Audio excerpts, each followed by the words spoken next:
Vamos a estudiar el libro de Romanos en general. El libro de Romanos es como la Constitución de la Iglesia.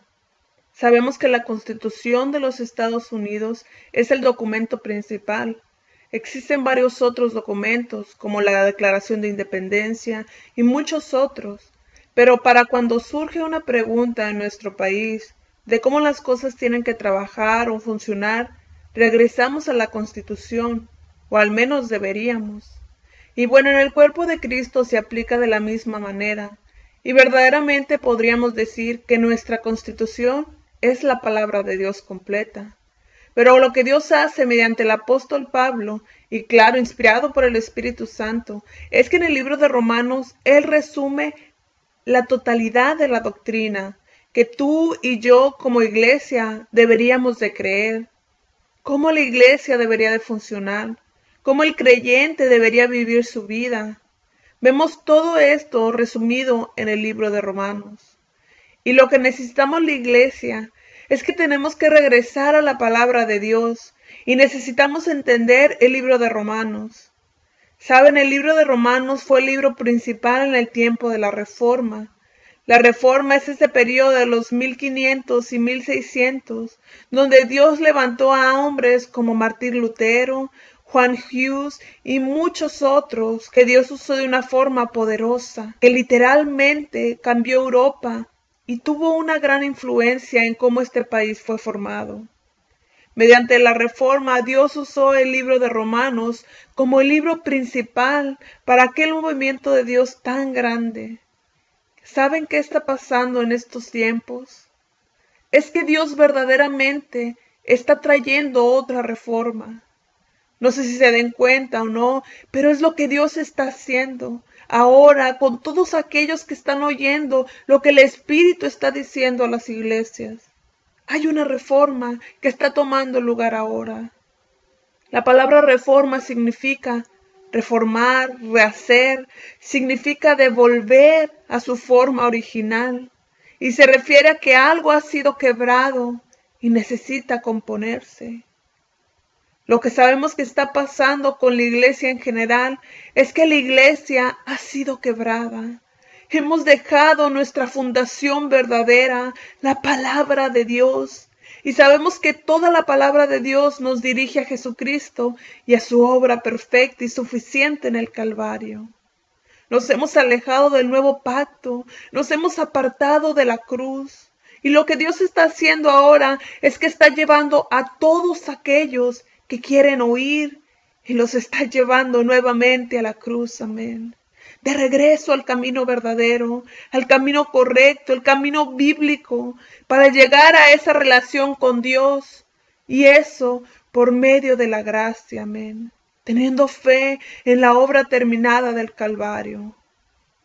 Y recuerdo muchos años atrás que yo mismo y también escuchaba varios testimonios de otras personas y recuerdo que pensaba, la cruz, y decía, es maravillosa, pero ¿cuántos mensajes se pueden predicar acerca de la cruz? A veces yo pensaba, si predicamos tanto, un día nos vamos a cansar. Oh, pero estaba equivocado. Mis pensamientos estaban equivocados. No se puede cansar uno de escuchar acerca de la cruz, del Calvario, del nuevo pacto, y mucho menos de Jesús y lo que Él hizo en la cruz. Es una sorpresa que nunca se va a acabar, que fluye del Calvario, que fluye de Cristo, amén. Es como ese río que Dios le mostró a Ezequiel, que fluía del altar. Y notemos cómo en Ezequiel 47, como ese río de vida, que es un tipo del Espíritu Santo, fluía. ¿De dónde? Fluía del altar, un tipo de la cruz. Y es igualmente ahora, Dios le estaba mostrando a Ezequiel lo que verdaderamente es el mundo espiritual. Hay una fuente inagotable, hay un río del Espíritu Santo que nunca se acaba. De victoria, de gracia, de amor, de gozo, de paz que fluye del Calvario. Hay tantos beneficios de la cruz que todavía no conocemos. Hay un suministro interminable, Yo quiero más de Jesús, quiero más de la cruz. Yo quiero todo lo que Cristo ya pagó. ¿Saben? Porque Él ya lo pagó y yo lo quiero a Él, lo quiero conocer. Ya ha sido pagado, ¿no es así?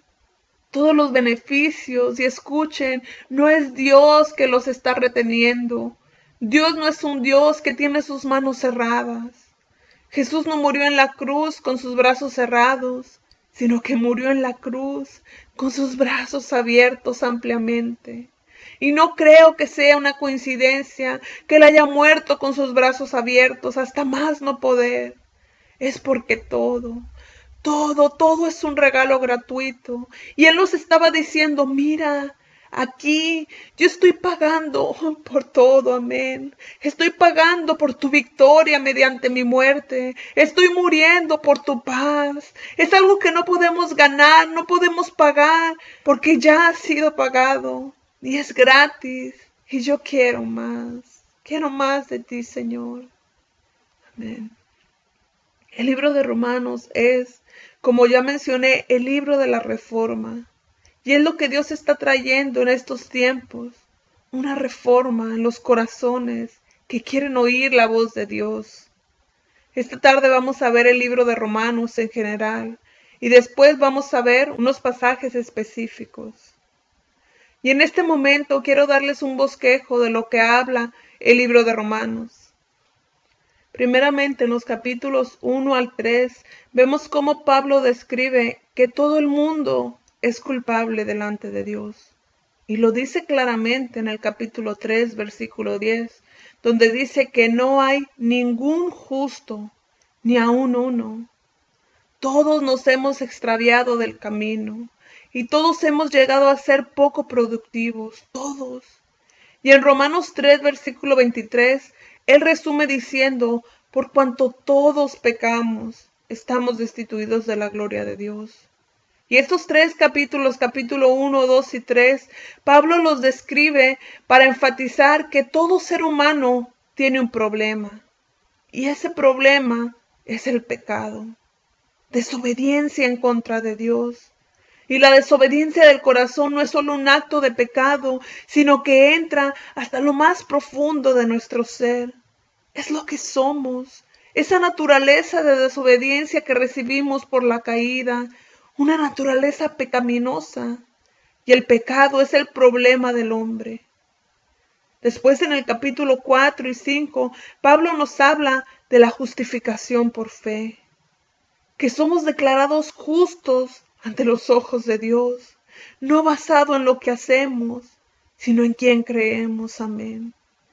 Y los dos ejemplos principales que Pablo usa para demostrar nuestra justificación por fe fueron David y Abraham. Abraham era el padre de los judíos y David era el rey. El padre y el rey, ambos fueron justificados por fe. Amén. Él habla de esto porque los judíos de este tiempo tenían un dilema acerca de la justificación por fe. Los gentiles también, pero los judíos primeramente porque su fe estaba basada en la ley. Su fe estaba confiada en cómo ellos cumplían la ley, cómo ellos mantenían la ley, y por esto ellos tenían un problema serio acerca de la justificación por fe. Y entonces lo que Pablo, el apóstol Pablo, dirigido por el Espíritu Santo, les recordó a sus antepasados.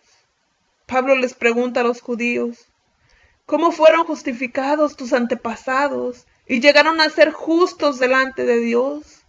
No fue basado en lo que ellos hicieron, sino en quién creyeron. Abraham le creyó a Dios y fue contado por justicia, y David fue del mismo modo. Y después vamos a los capítulos 6, 7 y 8. Los capítulos 4 y 5 hablan de la justificación por fe, pero estos capítulos 6, 7 y 8 hablan de la santificación por fe. Por un momento solo quiero explicar los tres eventos más importantes de nuestra salvación. Y lo vamos a explicar basado en la Escritura, porque muchas veces los creyentes no entienden esto acerca de la salvación que tenemos en Jesús. En Efesios 2, del 8 al 9, Pablo dice, porque por gracia somos salvos por medio de la fe. Es un regalo de Dios, no por obras para que nadie se gloríe.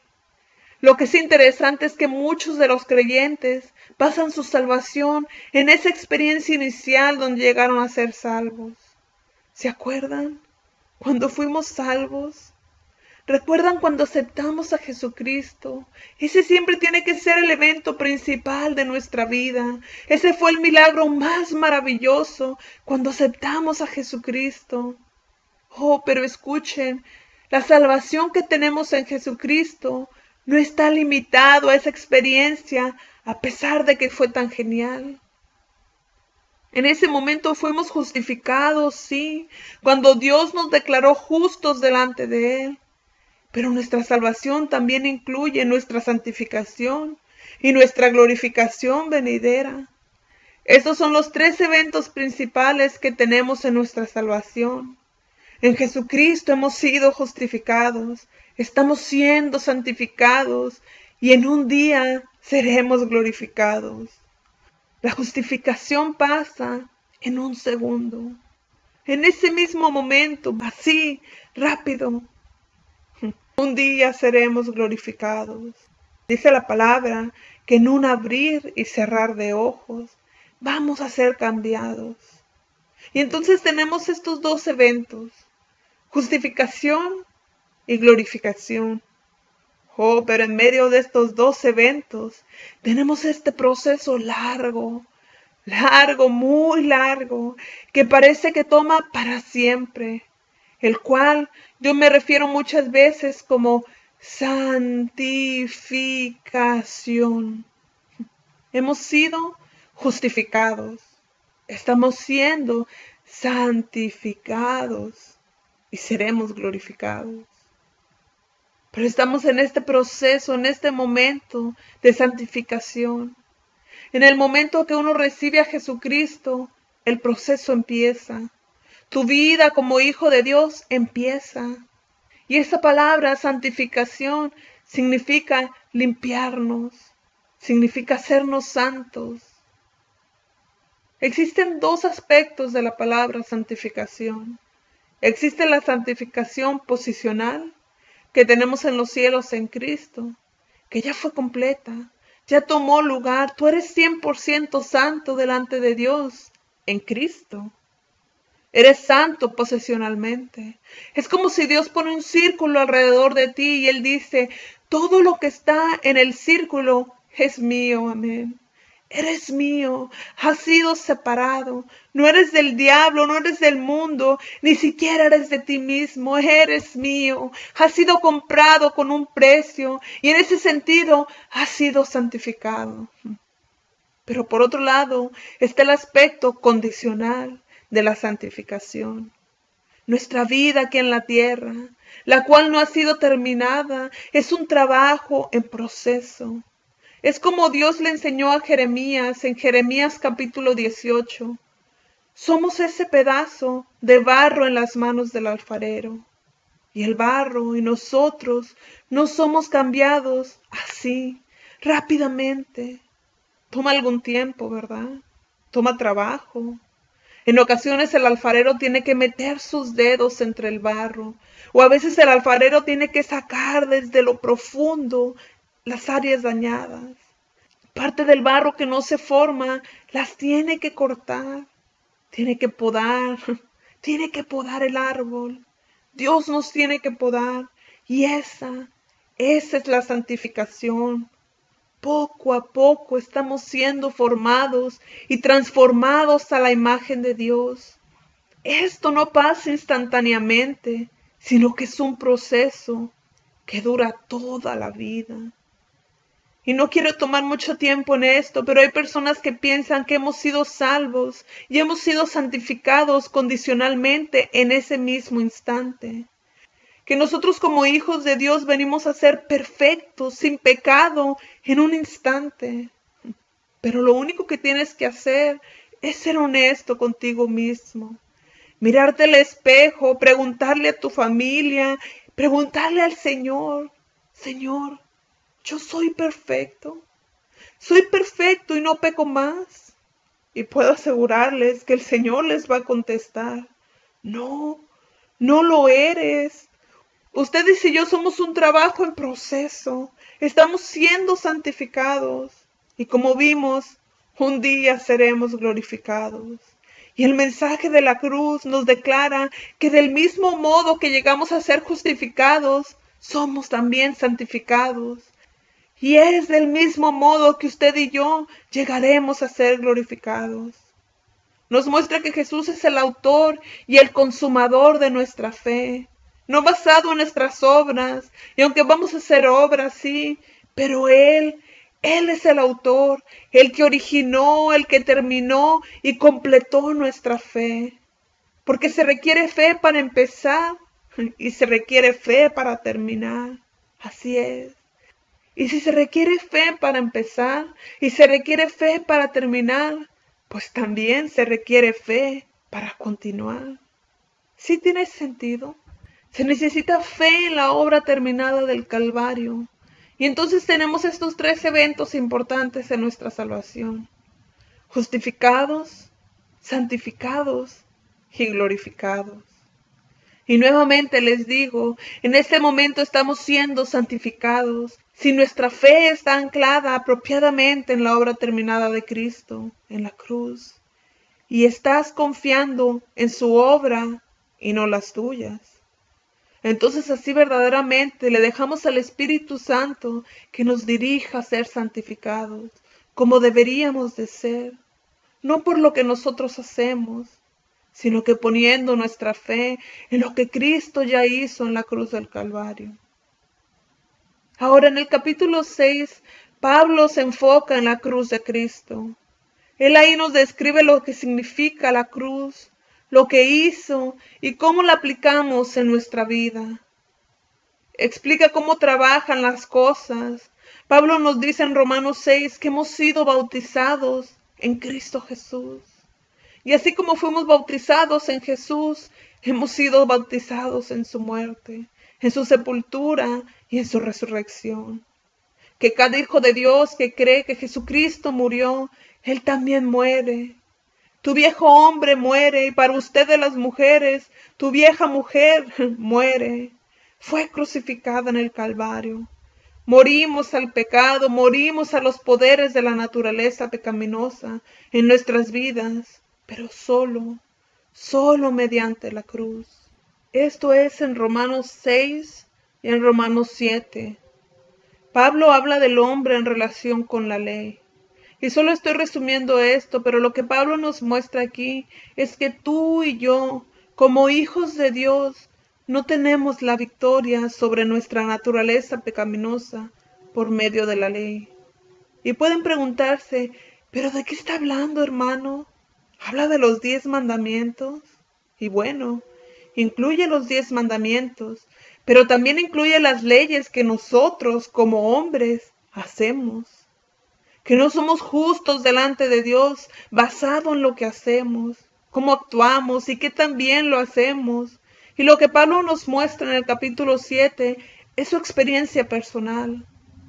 Y todos hemos tenido nuestras propias experiencias de cómo hemos tratado por la ley y mediante nuestros esfuerzos y obras de ser victoriosos sobre el pecado. Pero hemos fallado. Hemos fallado. Porque la ley no te puede dar victoria. Tus acciones no te pueden dar la victoria. Las obras nuestras, a pesar de que sean buenas, la cantidad de oración, el leer la Biblia, el ir a la iglesia, el alabar, el diezmar y todas las disciplinas cristianas, aunque sean buenas, están en sí mismas y el actuar de estas no nos pueden dar la victoria. Y eso fue exactamente lo que el apóstol Pablo trató de hacer y falló. Y tú y yo, como hijos de Dios, vamos a también tratar de obtener la victoria con nuestras propias fuerzas. En algún momento de nuestra vida es seguro que vamos a tratar de obtener la victoria mediante nuestras propias fuerzas. Vamos a querer recurrir a la ley. Va a ser agradable a nuestra carne lograrlo de esta manera. Y vamos a morder el anzuelo. Todo el Hijo de Dios En algún momento va a morder la manzana del árbol del bien y el mal, el cual es la ley. Y todo el creyente, no algunos, sino todos, van a fallar por medio de la ley. Todo creyente, nadie está exento. Si hubiera habido uno, si pudiera haber habido uno, a lo mejor, creo yo, hubiera sido el apóstol Pablo, porque Dios le dio el entendimiento y la revelación del nuevo pacto. Y a pesar de que Pablo era un hombre maravilloso, un hombre de Dios, aún él, tratando de lograr la victoria sobre el pecado, por medio de sus esfuerzos, sus obras, la ley, él falló, porque la ley no nos puede traer la victoria. Los métodos no te pueden dar la victoria sobre el pecado. 10 pasos, 3 pasos, 15 pasos no nos pueden dar la victoria. Hace unas semanas atrás leí un artículo de un pastor que fue invitado a una iglesia a predicar. Al llegar ahí le preguntó al pastor encargado que si quería que hablara de algo en particular. Y el pastor le dijo que hablara acerca de lo que Dios le pusiera en su corazón. Entonces el pastor invitado le comentó, bueno, si así es, voy a compartir acerca de las luchas y las ataduras que los creyentes tienen y el hecho de que tantos creyentes están esclavizados al pecado. Y el pastor, cuando escuchó esto, le dijo al pastor invitado, oh, bueno, hermano, no creo que usted vaya a encontrar un problema de esos en mi iglesia. ¿Sabe? Yo conozco a la gente de mi iglesia y ciertamente yo sé qué respuesta va a recibir. Y el pastor invitado dijo, oh, está bien, entonces voy a predicar acerca de esto. Y ese día el pastor predicó acerca de las ataduras de inmoralidad, ataduras de enojo, ira. Y para la sorpresa del pastor, en cada servicio en que él predicó, los altares estaban llenos de miembros de sus iglesias que estaban esclavizados al pecado. Y vemos que lo que la ley hace es que pone una cortina, un velo. Así como Pablo lo describe, él dijo, la ley es como un velo. Y la ley hace eso en nuestras propias vidas. Nuestras propias obras ponen un velo sobre nuestra verdadera condición. Verdaderamente no podemos ver nuestros pecados cuando estamos enfocados en nuestras propias obras, porque muchas veces las estamos haciendo, por lo menos una persona que está verdaderamente hambrienta y sedienta de hacer la voluntad de Dios. Lo que ella está haciendo verdaderamente es amar a Dios. Ella quiere la victoria y eso es lo que ven. Yo oro, oh, amo a Dios. Leo la Biblia, oh, amo a Dios. Voy a la iglesia porque quiero victoria y eso es lo que ven. Pero no se dan cuenta que detrás del velo de sus obras sinceras están atados. Y la naturaleza pecaminosa está controlando sus vidas. Y la clave para obtener la victoria no son más obras, sino que su fe regrese y vuelva a estar en la obra terminada de Cristo en la cruz. Por fe, no por obras, sino por fe, por gracia. Saben, la ley constantemente demanda, pero la gracia constantemente suple. Les digo, la ley constantemente demanda más, ten más programas. Así es. Y si los programas no sirven, vamos a usar otro método. Y si ese otro método no sirve, vamos a usar otro. Y si ese otro no funciona, vamos a buscar la ayuda de un profesional. Y vamos a ver lo que el experto dice. Y entonces ahora ya tenemos un programa experto y certificado. Y si al final de cuentas eso no funciona, dicen, ¿y ahora qué vamos a hacer?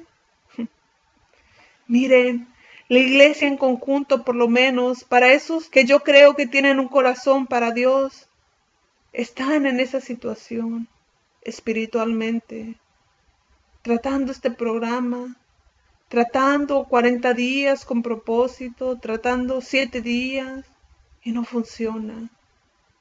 Necesitamos algo que funcione.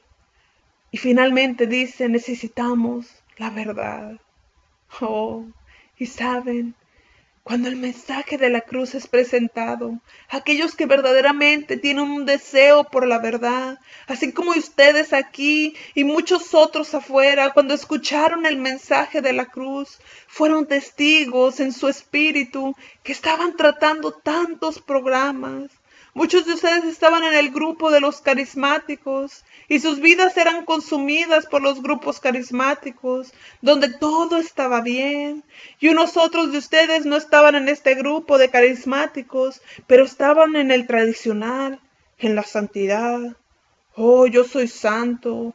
Ustedes no eran parte de aquellos otros. Ustedes estaban en el grupo. Pero el grupo no podía darte suficientes leyes para sacarte del pecado, para darte la victoria que necesitabas. Oh, pero es cuando escucharon el mensaje de la cruz. ¿Qué es esto? ¿Qué es lo que dijo el predicador? Vuélvalo a repetir. ¿Qué es la cruz? La respuesta. Oh, voy a tener que volver a escuchar acerca de esto. Pero, ese predicador dijo que no se trata de programas. ¿Verdaderamente dijo que no es lo que yo haga o que la victoria no está basada en mis obras? Pues ahora voy a escuchar un poco más, porque eso es lo que me está consumiendo. Ustedes lo oyeron y lo recibieron y trajo un cambio en sus vidas. Porque eso es lo que la cruz hace, es lo que la gracia hace. Trae un cambio, nuevamente les digo, la ley constantemente demanda, pero la gracia suple. Y ya hemos visto Romanos capítulo 1 al 6.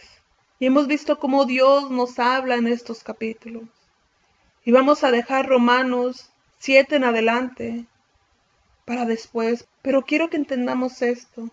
Hemos recibido la justificación simplemente por tener nuestra fe en Él. Hemos recibido nuestra santificación y vamos a recibir nuestra glorificación simplemente poniendo fe, ejerciendo fe en lo que Cristo ha hecho por nosotros.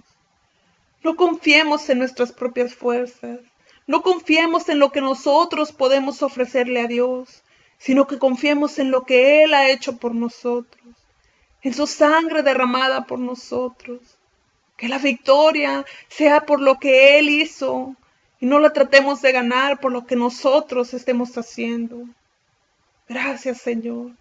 Gracias porque nos has hablado por medio de tu palabra. Te pedimos que nos ayudes y nos sigas ayudando en nuestro diario vivir, a hacer tu voluntad, Señor, y no la nuestra. En el nombre de Jesús te damos gracias. Amén y amén.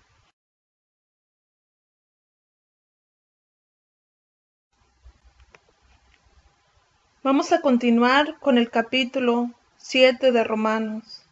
Ya hemos explicado los capítulos del 1 al 6 en el libro de Romanos. Y ahora vamos a continuar con el capítulo 7. Y aquí lo que el apóstol Pablo describe es que no ganamos la victoria por medio de la ley. Lo que Pablo nos enseña en Romanos 8 es la ley del Espíritu de vida en Jesucristo. Saben, es una ley maravillosa. Pueden abrir sus Biblias conmigo en Romanos capítulo 8, versículo 1 y 2. Mientras que la ley de Dios y la ley del hombre, la ley de la mente, no nos pueden dar la victoria. La ley del Espíritu de vida en Cristo Jesús nos ha librado de la ley del pecado y de la muerte. Romanos 8:1 dice, ahora pues, ninguna condenación hay para los que están en Cristo Jesús, los que no andan conforme a la carne, sino conforme al Espíritu. Se está refiriendo a nuestro caminar, a nuestra santificación, no andando conforme a nuestra carne, no yendo tras nuestros propios esfuerzos o nuestros propios medios o nuestra sabiduría, pero andando a eso a lo que el Espíritu nos guía, a la cruz. Dice el versículo 2, porque la ley del Espíritu de vida en Cristo Jesús me ha librado de la ley del pecado y de la muerte. Pablo nos explica cómo el Espíritu Santo trabaja en nuestras vidas como hijos de Dios, cómo el Espíritu Santo trabaja mediante esta ley, no mediante la carne, pero por medio del Espíritu y la ley del Espíritu de vida en Cristo Jesús. En realidad esta ley es la que Dios estableció mediante la cruz, que permite al Espíritu Santo que trabaje en nuestras vidas, dándonos los beneficios del Calvario. Miren, la ley del Espíritu de vida en Cristo hace dos cosas principalmente. Permite y establece. Permite que el Espíritu Santo nos dé la victoria. Es como una puerta abierta.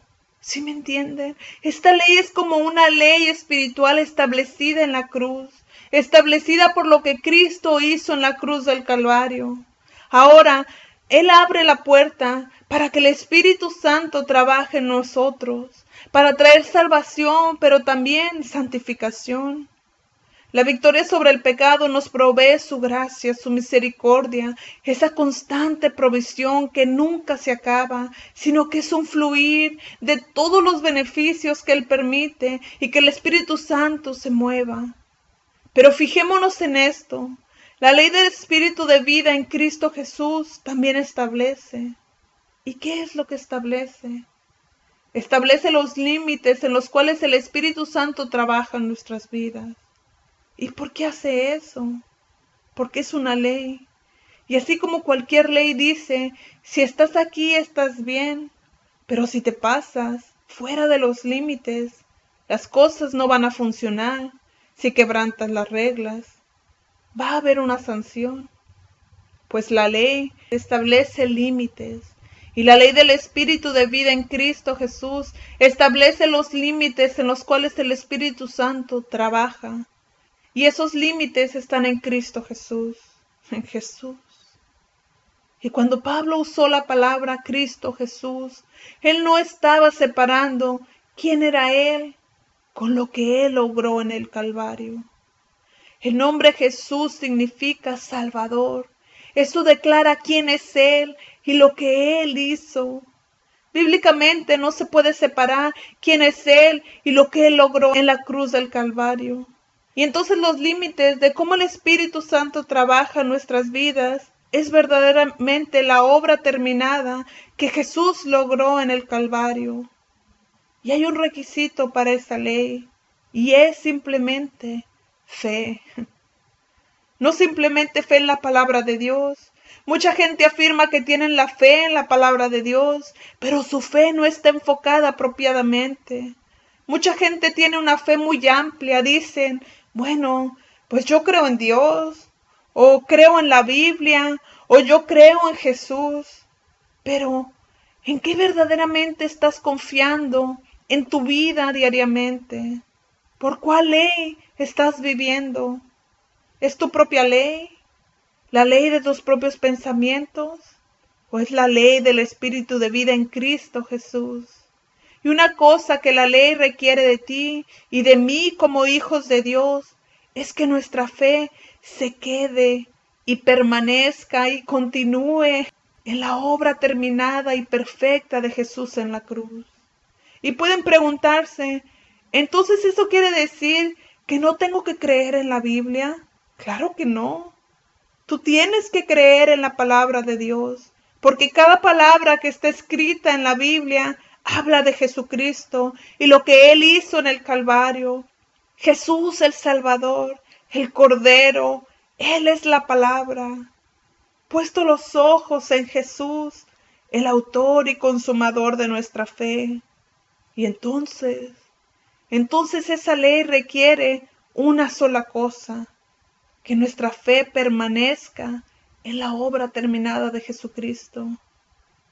Y finalmente vamos a los capítulos 9, 10 y 11, y aquí Pablo da una advertencia a la iglesia.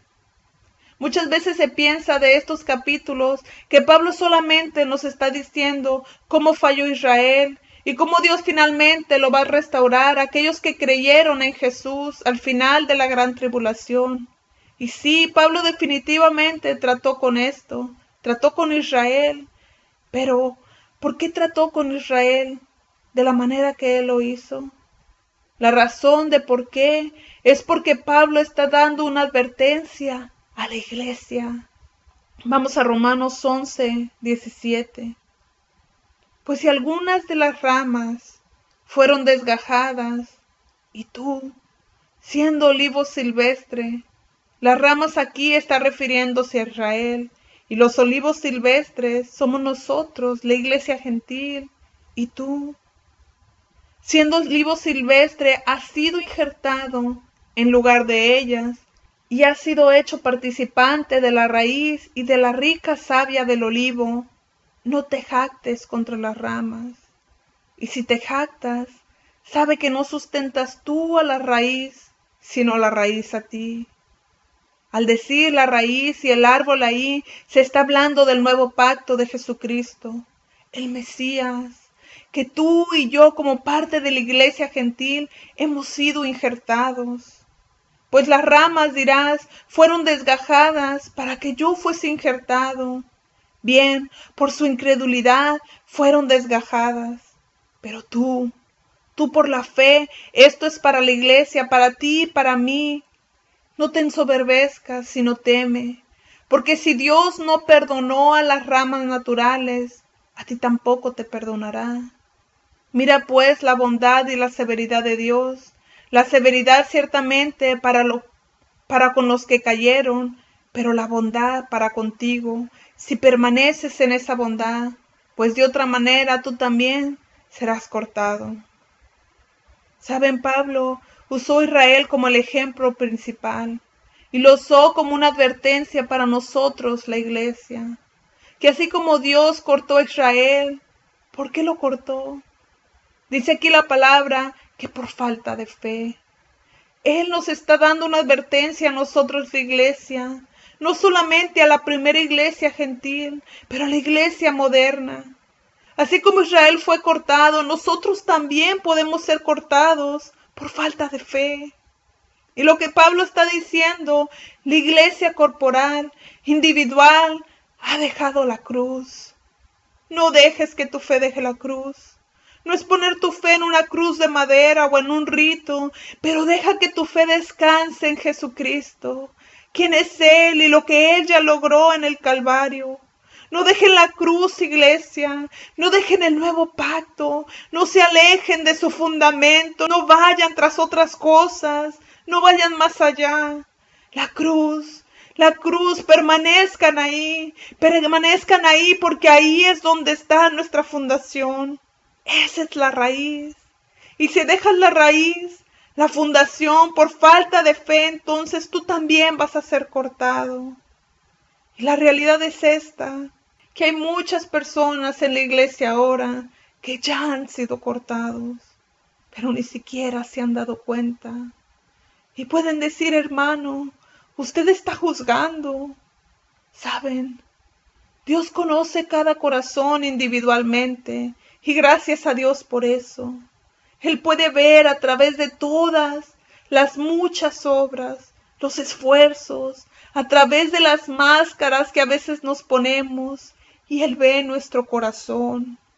Pero yo creo que la verdad, la triste realidad, es que millones de personas que están yendo a las iglesias ya han sido cortados y no se han dado cuenta. Es como la iglesia de la Odisea que decía que era rica y tenía muchos bienes y decía que no tenía necesidad de nada, pero dijo el Señor, eres tibia y te vomitaré de mi boca. Eres pobre, miserable y ciego. Y es por esto que Dios ha traído este mensaje nuevamente a la iglesia. Es porque Él ama a su gente, esos que han sido desviados y han dejado su fundamento y han sido cortados, pero no se dan cuenta. Dios los ama, Dios te ama y te quiere traer nuevamente a la cruz. En los versículos 12 al 16, Pablo nos da las aplicaciones prácticas de todo lo que hemos mencionado en los capítulos 1 al 11. Eso quiere decir que cuando Dios nos ha abierto los ojos para ver lo que Él logró en la cruz del Calvario, cuando Dios nos lo ha revelado mediante su Espíritu Santo, el deseo de Dios es que empecemos a vivirlo desde que lo conocemos. Tomó solo un paso de fe para ser salvos, un paso de fe para estar en Cristo. Y lo que Dios está esperando, ¿qué es? Vívanlo. Dios no nos ha dado este mensaje para llenar nuestras mentes con buena teología. Él quiere tomar la teología y volverla una realidad. El Señor es bueno, amén.